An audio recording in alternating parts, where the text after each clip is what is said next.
Baik, selamat malam Pak Imam dan teman-teman sekalian.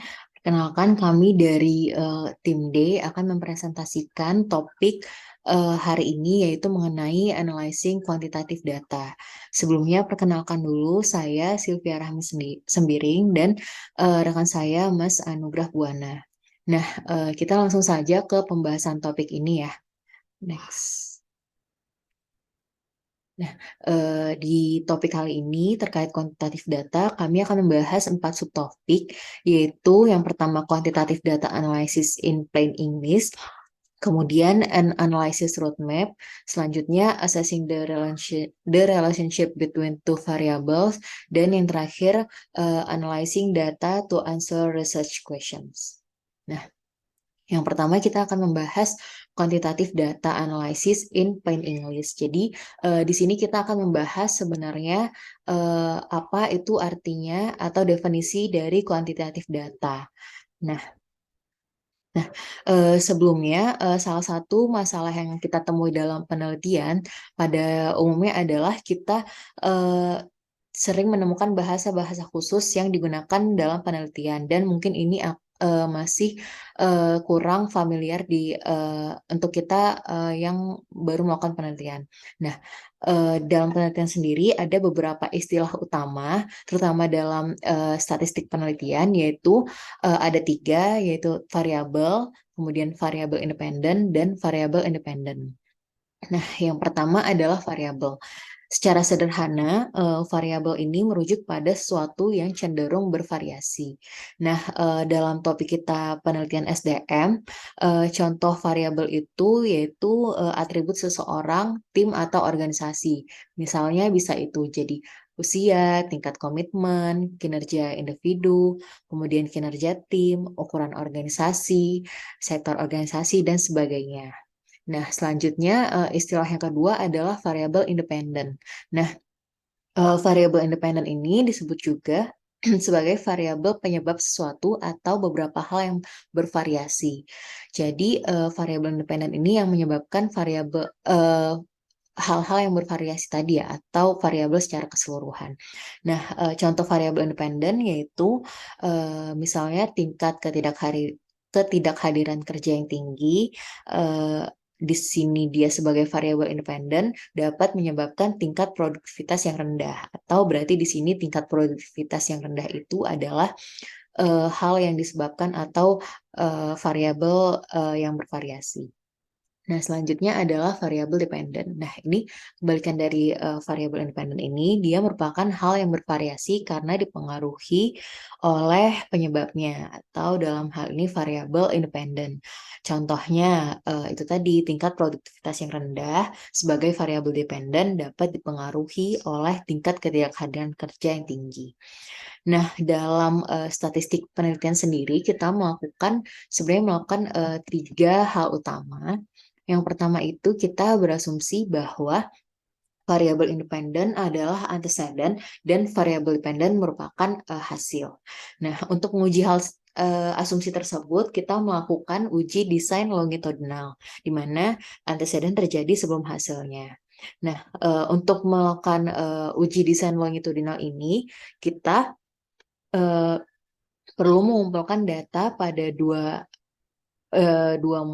momen atau lebih dalam suatu waktu sehingga kita dapat melihat jeda waktu antara variabel independen dan variabel independen. Nah, apabila kita dalam mengumpulkan data tersebut, kita tidak bisa benar-benar mengklaim bahwa satu variabel itu menjadi penyebab variabel yang lain. Namun kita di sini bisa menghasilkan asumsi teoritis bahwa misalnya variabel yang satu, variabel independen itu mempengaruhi variabel dependen secara positif ataupun secara negatif. Nah, eh, istilah selanjutnya adalah hipotesis. Hipotesis adalah asumsi atau bisa disebut sebagai tebakan yang dibuat oleh peneliti tentang hubungan antara dua variabel atau lebih. Nah, dengan hipotesis kita bisa menganalisis data untuk menguji apakah data tersebut menunjukkan bahwa ada atau tidak hubungan antara variabel tersebut, serta dari hipotesis tersebut kita menilai signifikansi antara variabel. Nah, apabila kita melakukan analisis data kuantitatif di sini, maka akan sangat didasarkan pada pengujian hipotesis. Nah, dalam hipotesis ini juga ada yang disebut dengan hipotesis nol, yaitu ketika tidak ada hubungan antara variabel. Nah, hipotesis nol sendiri sebenarnya tidak berarti bahwa kita menguji eh, hipotesis nol sebenarnya berarti bahwa kita menguji kemungkinan yang secara kebetulan kita berasumsi bahwa tidak ada hubungan antar variabel. Nah, kemudian dalam menguji hipotesis nol ini kita menguji signifikansi yang sesuai dengan software untuk melihat apakah hipotesis nol kita ini salah atau bahwa menunjukkan hipotesis nol kita ini juga dapat menunjukkan hubungan yang signifikan. Nah, di sini ada figur yang menunjukkan independent variabel memiliki pengaruh terhadap dependent variabel. Nah, hubungan kedua variabel tersebut dapat kita tuangkan dalam hipotesis.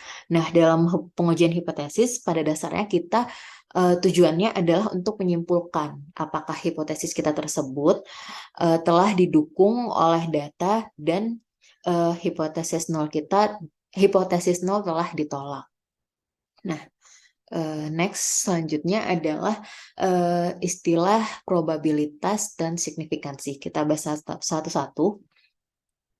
Probabilitas penting untuk dalam melakukan analisis data kuantitatif.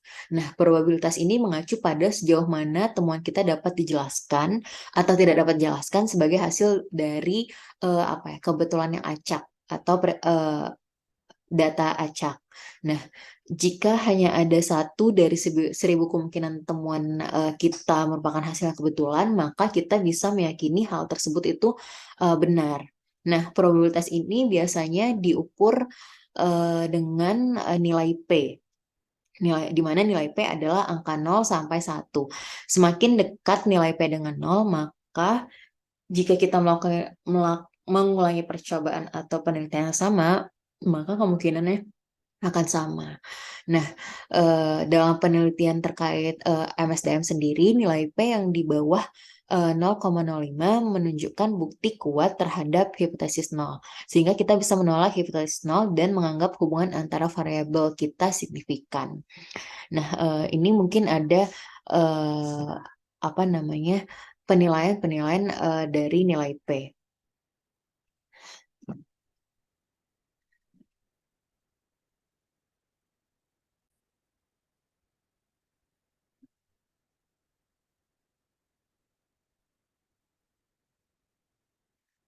Nah, selanjutnya nilai probabilitas ada 3 penilaian nilai probabilitas, di mana probabilitas 0,05 berarti terdapat satu dari 20 peluang yang terjadi itu terjadi karena kebetulan.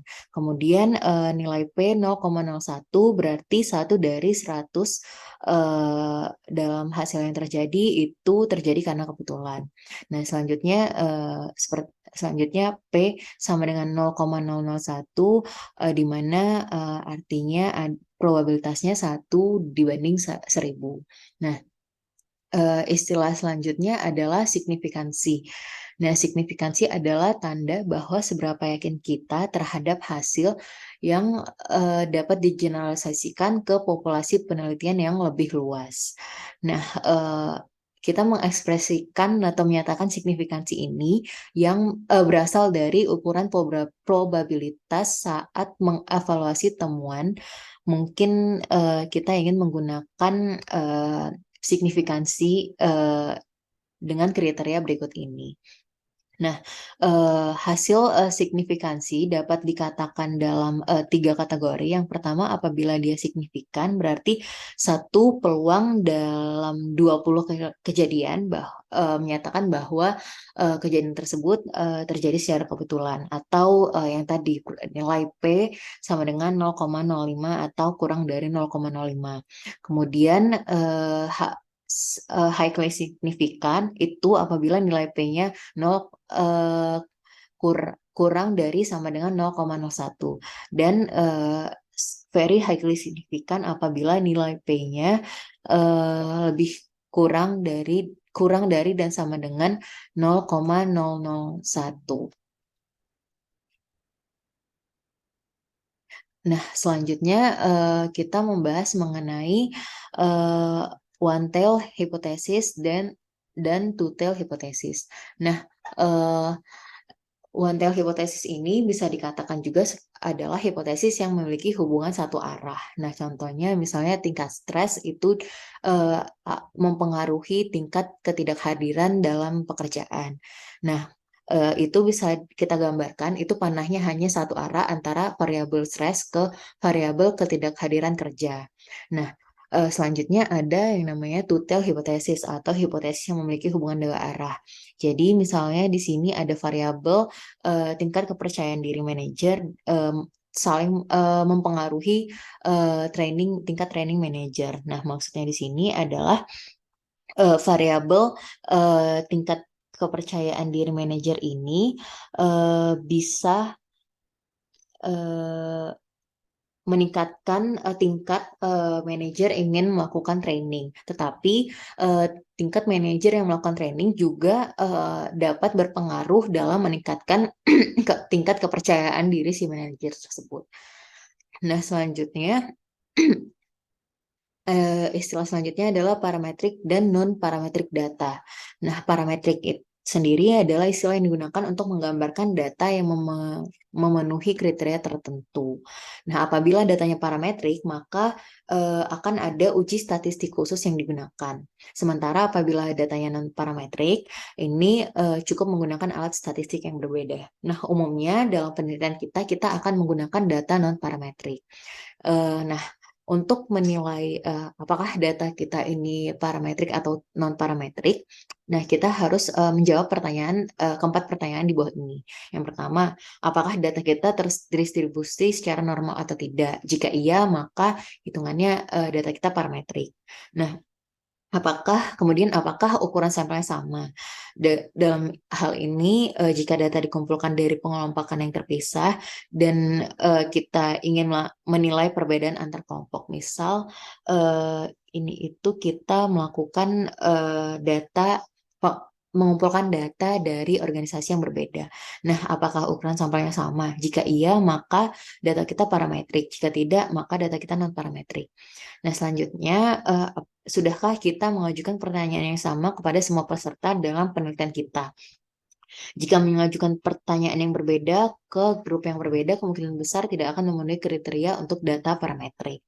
Selanjutnya, apakah data yang dihasilkan dari skala rasio atau ukuran skala interval? Jika iya, maka hitungannya data kita merupakan data parametrik.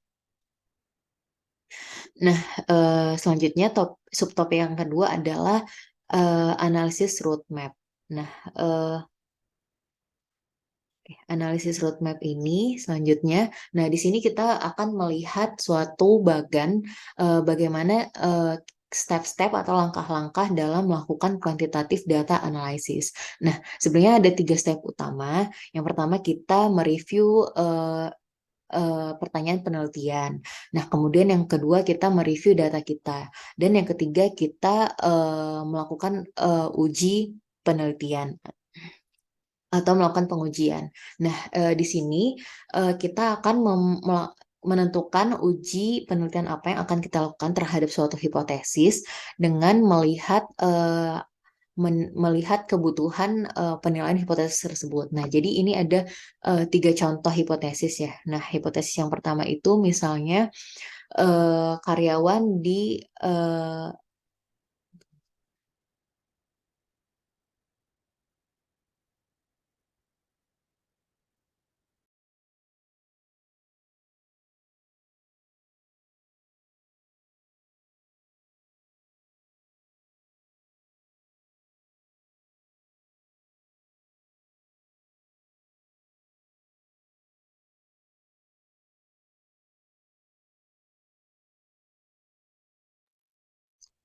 Nah, di sini kita akan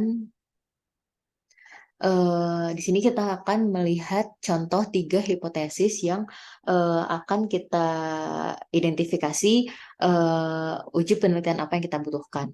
Nah, hipotesis yang pertama itu eh, contohnya adalah karyawan dalam peran manajerial merasakan lebih banyak dukungan organisasi dibandingkan karyawan yang tidak berada dalam peran non-manajerial. Nah, di sini kita eh, cenderung akan melihat hubungan antara roles ataupun peran karyawan itu, apakah dia karyawan manajerial dan non-manajerial dari sisi umurnya atau dari sisi kategori umur, gender, etnis, organisasi, tipe organisasi, dan lain sebagainya. Nah, untuk menilai hal tersebut, maka kita akan melakukan eh, test of association dan test of difference. Nah, selanjutnya hipotesis yang kedua adalah di mana tingkat dukungan organisasi yang dirasakan lebih tinggi berhubungan positif dengan tingkat keterlibatan keterlibatan karyawan yang lebih tinggi. Nah, jadi di sini kita akan mengukur eh, mengukur variabel.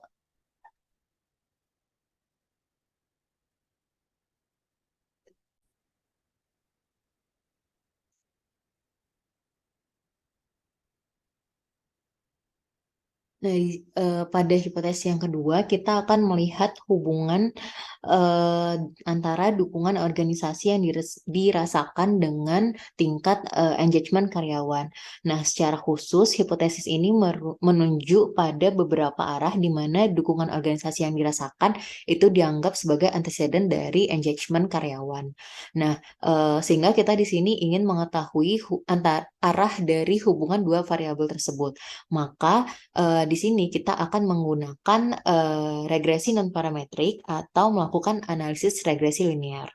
Nah, selanjutnya hipotesis yang ketiga yaitu tingkat keterikatan atau engagement karyawan memiliki subdimensi yang berbeda. Nah, pada hipotesis yang ketiga ini akan berhubungan dengan konseptualisasi employee engagement atau keterlibatan karyawan. Nah, dalam penelitian sebelumnya juga telah menunjukkan bahwa jika employee engagement ini diukur, maka akan memiliki dimensi atau faktor yang berbeda, yaitu ada terdiri dari dedikasi, semangat, dan penyerapan. Nah, di mana faktor ini berarti bahwa sekelompok item sebagian besar terkait satu sama lain, sehingga hal tersebut akan menyatakan adanya subdimensi. Nah, sehingga untuk melakukan analisis hipotesis ini, kita butuh untuk melihat bagaimana item-item dalam agregat skala, sehingga kita berdasarkan kebutuhan analisis faktor tersebut ataupun subdimensi tersebut, kita akan melakukan analisis komponen utama atau analisis komponen faktor. Nah, mungkin sekian dari saya. Selanjutnya akan dilanjutkan oleh rekan saya, Mas Arga. Eh, Baik, terima kasih Mbak Silvi eh, atas kesempatannya.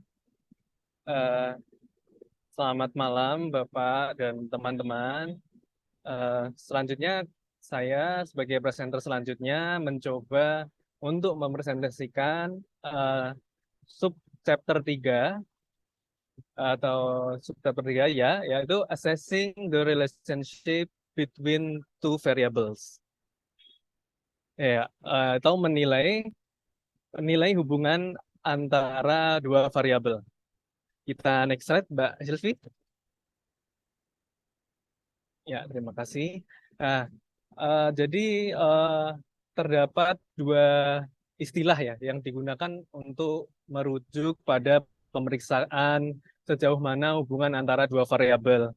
Yang pertama ada analisis bivariat, yaitu adalah istilah yang digunakan untuk merujuk pada pemeriksaan sejauh mana hubungan antara dua variabel.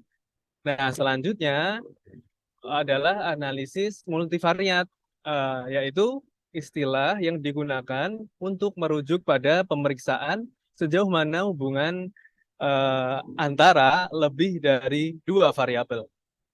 Nah, kita masuk ke apa itu cross tabulation. Kadang-kadang disebut sebagai contingency tables. Ya, jadi cross tabulation atau tabulasi silang ini itu adalah tabel yang dibuat untuk semua jenis data dan sangat berguna untuk menganalisis data nominal. Nah, dan cross tabulation ini melibatkan penilaian bagaimana kasus di setiap kategori dari satu variabel didistribusikan ke dalam setiap kategori dari variabel kedua. Nah, pada hal ini membutuhkan kesabaran untuk membangun secara manual, untuk membuat secara manual. Nah, tetapi pada zaman ini sudah mudah dengan menggunakan aplikasi statistik seperti SPSS. Mungkin kita ke next slide, Mbak Sylvie.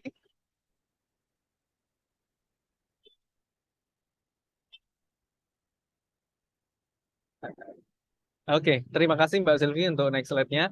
Ya, jadi ada langkah-langkah tentang bagaimana sih untuk melakukan cross tabulasi di SPSS. Yang pertama, yang jelas kan buka SPSS. Lalu pada bagian atas, kliklah Analyze, lalu klik lagi Descriptive Statistic, lalu klik Cross Tabs, lalu klik Place the variables on the rows or column, lalu klik OK. Nah, di bawah itu adalah contoh dari cross tabulation atau tabulasi silang antara umur, usia dan kualifikasi ya. Ya seperti tingkat pendidikan seperti itulah. Ini datanya berjumlah 1.709. Nah, dalam contoh ini itu terdiri dari lebih dari 1.500 responden, yang mana berarti kuesionernya itu berskala besar. Nah, oleh karena itu, proporsi yang diwakili oleh angka persentase memungkinkan untuk mempertimbangkan hubungan antara variabel. Dalam hal ini, eh, dalam hal ini, eh,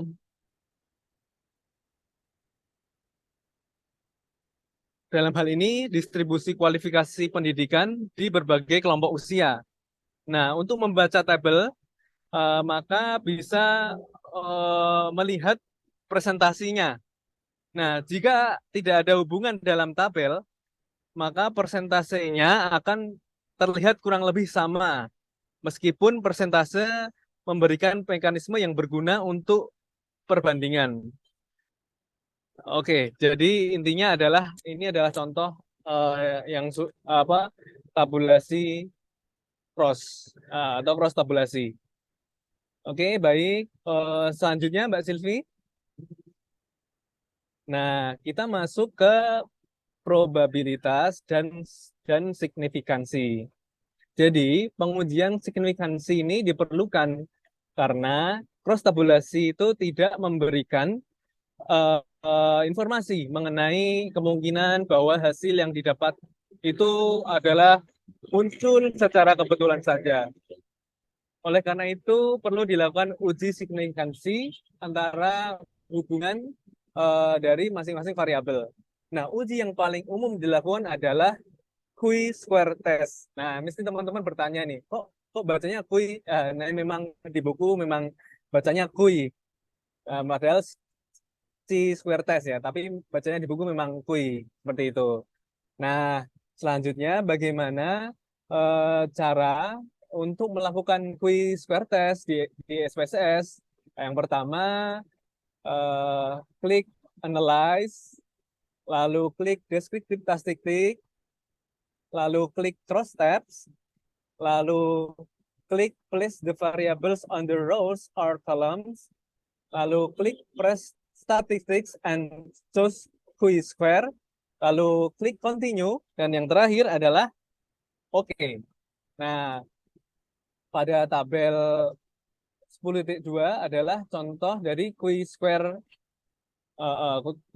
ya. Nah, eh, dari perhitungan si square itu eh, menunjukkan bahwa ada hubungan yang tidak kebetulan ya. Hubungannya tidak kebetulan antara kedua variabel. Nah, namun penting juga untuk melihat kolom yang berjudul asim.sig karena hal ini menunjukkan kemungkinan bahwa hasil ini mungkin terjadi sebagai akibat kebetulan. Nah, pada tabel 10.2 ini menunjukkan bahwa angka probabilitasnya itu sangat rendah. Nah, dalam statistik yaitu ada 0,000, nah itu nilainya itu kurang dari 1 dalam 1000. Nah, sehingga kemungkinannya terjadi hubungan ini sebagai akibat kebetulan adalah kebetulan. Uh, jadi uh, dengan kata lain intinya adalah ditemukan bahwa terdapat hubungan yang signifikan antara usia dan kualifikasi pendidikan. Ya, intinya seperti itu. Lalu mungkin kita next slide, Mbak Silvi. Baik, kita ke tes correlation ya. Jadi tes korelasi ini adalah alat yang berguna untuk mengukur kekuatan dan arah hubungan antara variabel yang berbeda. Dan hal ini memungkinkan untuk melihat apakah dua atau lebih dari variabel itu bervariasi secara sistematis.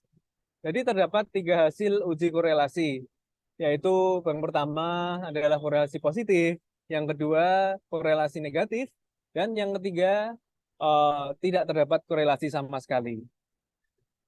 Nah, untuk uji korelasi yang paling sering digunakan adalah Spearman Correlation Test yang menggunakan digunakan untuk data non parametrik. Spearman itu dilambangkan dengan rho atau R2 yang subscription, yang R2 yang duanya kecil, dan Pearson Correlation Test yang digunakan untuk data parametrik. Nah, Pearson Test itu menggunakan simbol R kecil. Selanjutnya, bagaimana untuk melakukan Spearman atau Pearson Test menggunakan SPSS. Nah, yang pertama adalah klik Analyze, lalu yang kedua klik Correlate, yang ketiga klik Bivariate, yang keempat klik Choose the test you require. Nah, di sini bisa memilih Spearman atau Pearson. Lalu ketika sudah dipilih, maka klik for most projects. You will want to accept the two-tailed test of significance, and you will also want to ensure that the flag significant correlations box is ticked. Nah, kurang lebih seperti itu. Baik, kita lanjut ke next slide, Mbak Silvi. Ya, baik. Lalu kita masuk ke regresi. Jadi untuk melakukan analisis regresi, di data yang harus dihasilkan itu melalui skala rasio, ordinal, atau interval. Nah, analisis regresi itu seringkali tidak hanya mencakup pengujian hipotesis yang diharapkan, yang di mana satu variabel independen akan terkait dengan variabel dependen. Nah, sebagian besar penelitian menggunakan apa yang disebut regresi berganda, yaitu menguji secara bersamaan sejauh mana variabel independen terkait dengan variabel dependen. Nah, analisis regresi berganda membutuhkan sampel yang besar. Jumlah kasus dalam sampel peserta itu harusnya melebihi jumlah variabel prediktor yang ingin disertakan dalam analisis Anda. Jadi minimal Anda telah memiliki 5 kali lebih banyak peserta sebagai variabel prediktor. Nah, rasio yang dapat diterima itu adalah 10:1. Tetapi ada beberapa yang berpendapat rasionya itu harus 40:1. Nah, baik. Selanjutnya itu bagaimana untuk eh, melakukan analisis regresi di SPSS. Ah, yang dilakukan adalah klik analyze, lalu klik regression, lalu klik linear. Nah, kurang lebih seperti itu. Kita ke next slide, Mbak Silvi. Baik, kita ada test of difference. Jadi, terdapat berbagai jenis UGT berdasarkan karakteristik sampel. Jadi, untuk data non-parametrik, jadi kita dapat membandingkan dua kelompok yang terkait atau berpasangan dengan uji peringkat bertanda Wilcoxon. Yang pertama ada independent sample t-test. Kita melakukan klik analyze, lalu compare means, lalu independent sample t-test, lalu the grouping variable will be dichotomy variable that determines the two groups, lalu klik the test variables are the dimension in which you want to compare the two groups. Nah, lalu yang terakhir ada klik OK. Selanjutnya ada pair sample test, yaitu caranya adalah klik analyze, lalu klik compare means, lalu klik pair samples t-test, lalu klik on pair one at the same variables for two related groups, lalu klik OK. Yang ketiga adalah bagaimana melakukan amend Whitney test atau independent samples. Yang pertama adalah klik analyze, lalu klik non-parametric test, lalu independent samples, lalu compare distribution across group, lalu klik in group, you will place a dichotomous variable, lalu klik add your independent variables in the test field, dan yang terakhir klik run. Selanjutnya adalah bagaimana untuk running Wilcoxon sign rank test. Yang pertama adalah klik analyze, lalu klik non parametric test, lalu klik related samples, lalu klik lagi automatically compare observed data to hypothesis, lalu klik run, lalu select test field, dan yang terakhir klik run. Baik, Mbak Silvi, kita next slide lagi, Mbak. Nah, lalu adalah memeriksa examining featuring requiring multiple indicators. Nah, jadi tantangan utama bagi para peneliti SDM adalah bahwa sebagian besar hal yang menarik yang ingin dikaji itu tidak dapat diamati dan diukur secara langsung. Jadi misalnya meskipun variabel seperti usia, masa kerja, gaji kotor, dan sebagainya itu menarik, mungkin sebagian peneliti merasa jauh lebih ingin meneliti tentang hal yang tidak dapat diukur secara langsung seperti budaya organisasi, keterlibatan pimpinan, gaya kepemimpinan, dan lain-lain. Nah, variabel yang terakhir ini dirujuk sebagai konstruk laten. Jadi, jika peneliti itu ingin mengukurnya, maka kemungkinan besar peneliti tidak akan mendapatkan hasil yang valid gitu. Ya, baik. Kita ke next slide, Mbak Silvi. Nah, selanjutnya adalah ada faktor analisis. Jadi, analisis faktor itu berguna dalam dua cara, ada dua kegunaannya. Yang pertama itu dapat menilai apakah tanggapan atas beberapa pertanyaan itu menunjukkan bahwa terdapat pola atau kelompok tanggapan yang mungkin menunjukkan konstruksi yang koheren, seperti pemberdayaan atau ketegasan. Yang kedua, dapat menilai apakah tanggapan atas pertanyaan yang diajukan oleh peneliti itu terdapat variabel kunci. Nah, analisis faktor dan uji analisis komponen utama merupakan bagian dari dua dalam tanda petik keluarga prosedur statistik yang terkait. Nah, analisis faktor berguna sebagai cara untuk menilai validitas item kuesioner secara bersama-sama karena analisis faktor memberikan mekanisme untuk menentukan apakah pertanyaan dalam survei peneliti itu benar-benar berhubungan secara koheren dengan konsep yang ingin diukur oleh peneliti. Nah, cara untuk eh, melakukan analisis faktor dengan SPSS adalah yang pertama melakukan klik analyze, lalu klik data reduction, lalu klik faktor, lalu klik extraction, lalu klik in the extraction dialog box, make sure that you tick the script plot. Apa itu? Script plot. Oke, option. Lalu klik in the rotation dialog box, ask for the Varimax method, lalu yang terakhir klik OK.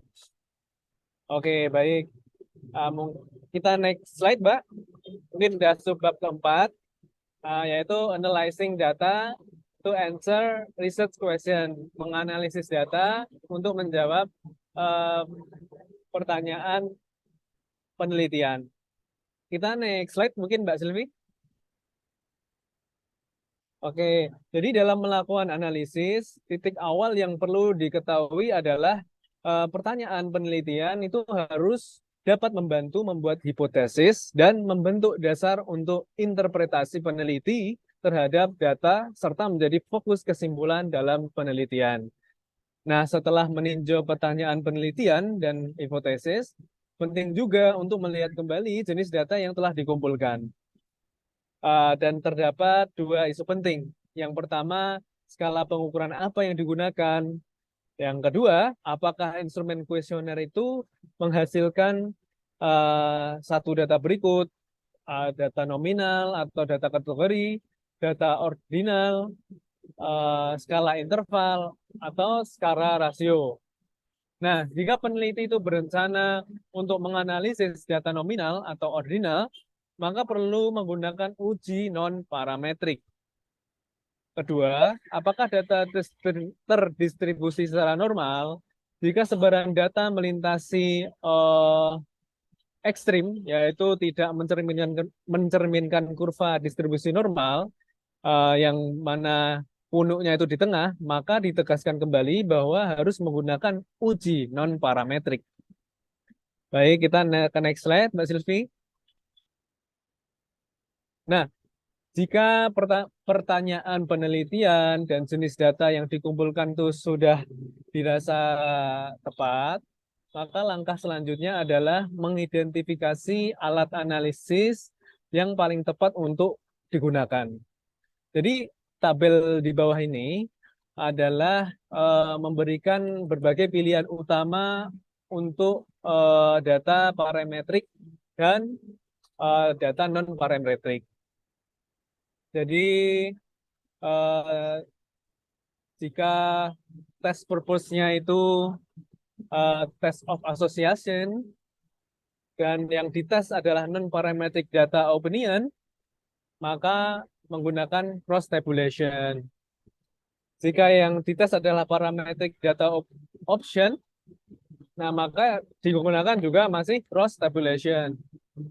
Nah, jenis-jenis datanya adalah semua tipe, terutama dengan data nominal ya. Nah, catatannya itu butuh untuk melaporkan signifikasi dari hubungan asosiasinya dari data. Lalu ada test of association. Jika test purpose-nya adalah test of association dan data yang diukur adalah non-parametric data, maka menggunakan scattergram. Juga demikian jika yang diukur adalah parametric data, juga menggunakan scattergram. Lalu tipe-tipe data yang disarankan adalah data interval atau data skala rasio. Selanjutnya eh, mungkin bisa dicermati oleh teman-teman. Intinya adalah sudah terdapat guidance di sini begitu. Oleh karena itu mungkin kita next slide saja Mbak Silvi. Nah, ini masih melanjutkan yang tadi teman-teman, yaitu ketika test purpose-nya adalah uh, test of difference atau multiple group, ketika datanya itu non-parametric, maka menggunakan Kruskal-Wallis test. Ketika datanya itu adalah parametrik, maka menggunakan ANOVA, dan tipe-tipe data yang penting tidak nominal data. Nah, catatannya adalah melaporkan kemungkinan dari P, probability, menghasilkan hasil. Nah, ya, kurang lebih untuk guidance-nya seperti itu, teman-teman. Mungkin kita dapat membaca bersama-sama di lain kesempatan.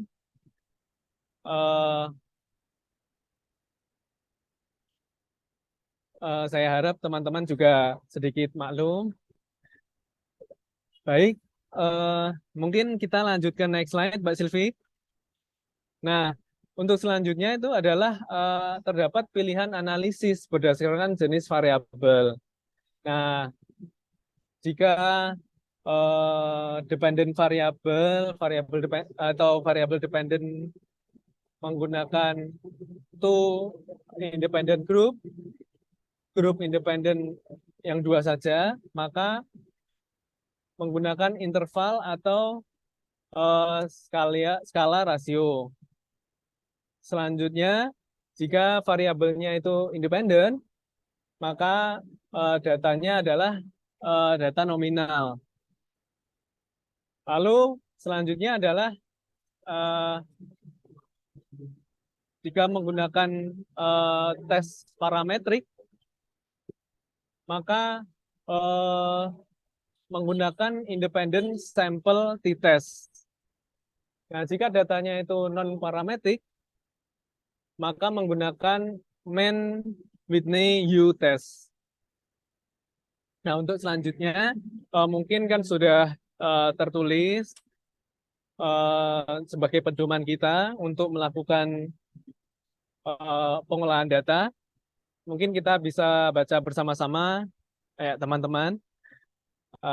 Jika begitu, mungkin saya izin untuk melanjutkan slide. Mohon bantuan slide selanjutnya, Mbak. Baik. Dan ini relating variable ya, variabel yang berhubungan. Jadi kalau no directionality assume, jadi asumsinya tidak secara langsung, maka dependent variabelnya nominal atau kategorikal.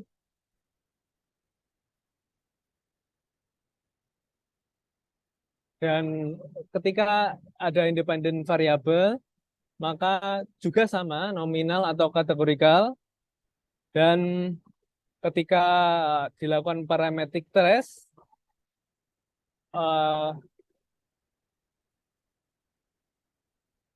tidak terdapat apa ya langkah karena dikosongin.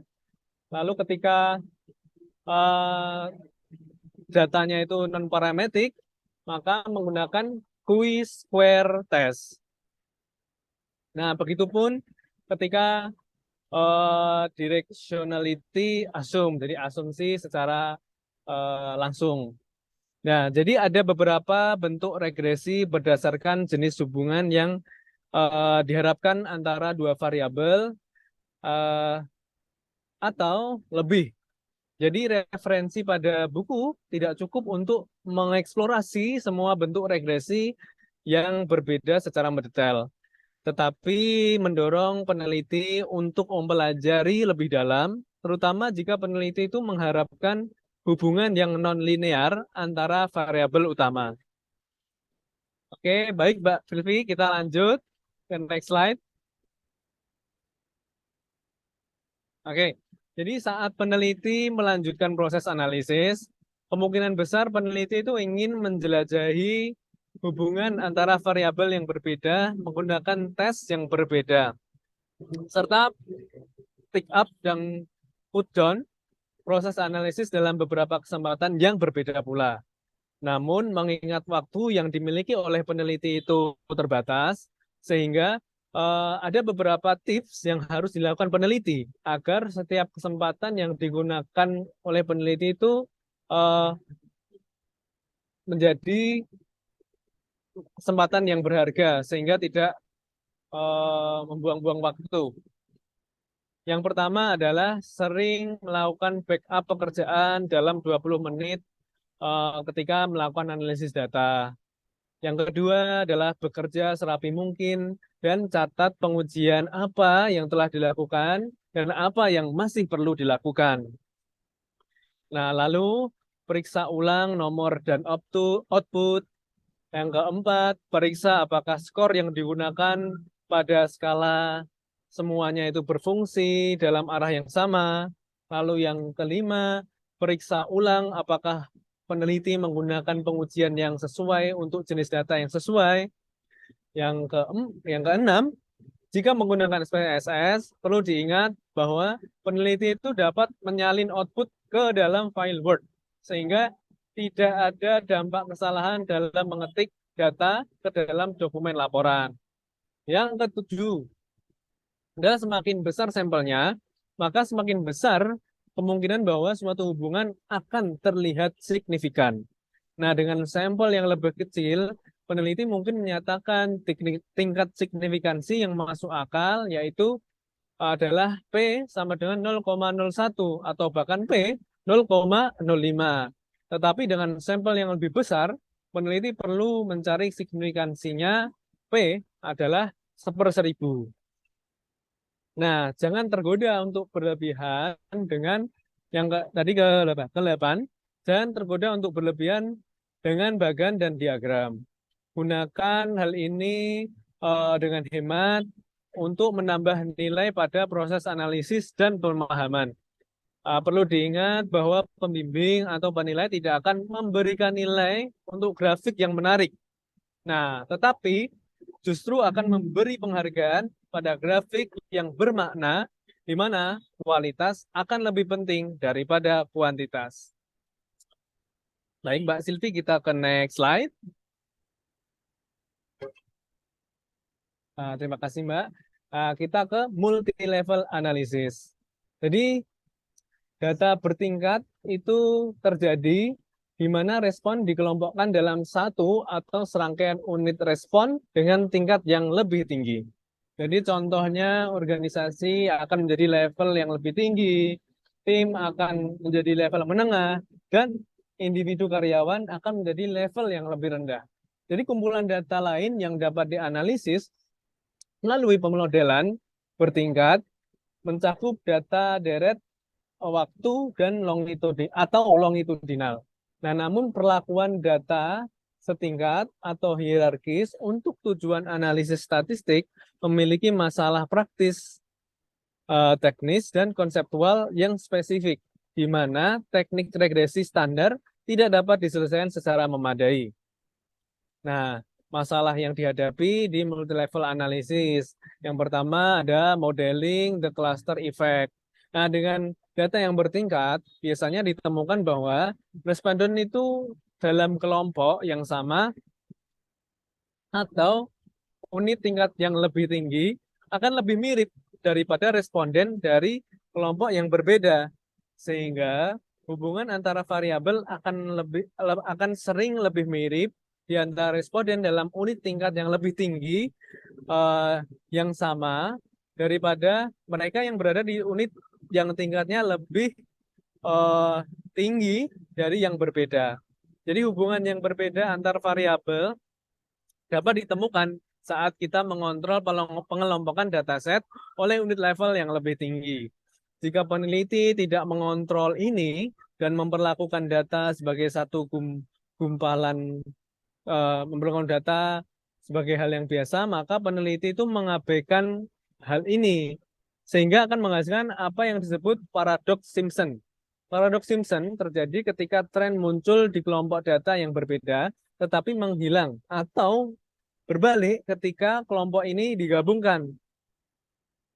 Nah, jika peneliti itu memperlakukan seluruh data sebagai dalam tanda petik gumpalan, tidak mengakui kemungkinan sifatnya yang bertingkat, ini dapat menyebabkan model yang salah ditentukan dan bahkan kesimpulan juga yang salah. Mungkin kita ke next slide, Mbak Silvi. Baik, terima kasih Mbak. Lalu masalah yang kedua adalah sample size inflation. Jadi peneliti yang memiliki data bertingkat sering berharap untuk memprediksi tanggapan pada tingkat yang lebih rendah dari variabel yang secara alami berada pada tingkat yang lebih tinggi. Saat melakukan analisis, variabel tingkat yang lebih tinggi itu harusnya direplikasi untuk setiap responden dalam sebuah klaster. Jadi menguji model seperti itu dengan metode yang hanya memiliki satu tingkat data dan tidak mengakui replikasi akan berakibat menggelembungnya ukuran sampel untuk pengamatan variabel tingkat yang lebih tinggi. Sedangkan mengabaikan struktur multilevel dan menggunakan regresi berganda standar atau agregasi untuk membuat satu level jelas tidak cocok. Nah, dari masalah yang dua yang dihadapi itu dari buku, lahirlah pertanyaan. Jadi bagaimana cara yang tepat dalam menganalisis data bertingkat? Nah, peneliti bisa melakukan dengan menggunakan model linear hierarkis, yakni model linear variabel respon yang nilainya tidak hanya dipengaruhi oleh variabel tetap saja, melainkan dipengaruhi oleh variabel acak atau random. Dalam bentuknya yang paling sederhana, model multilevel mempartisi dan menganalisis varian dari variabel dependent berdasarkan hierarki data.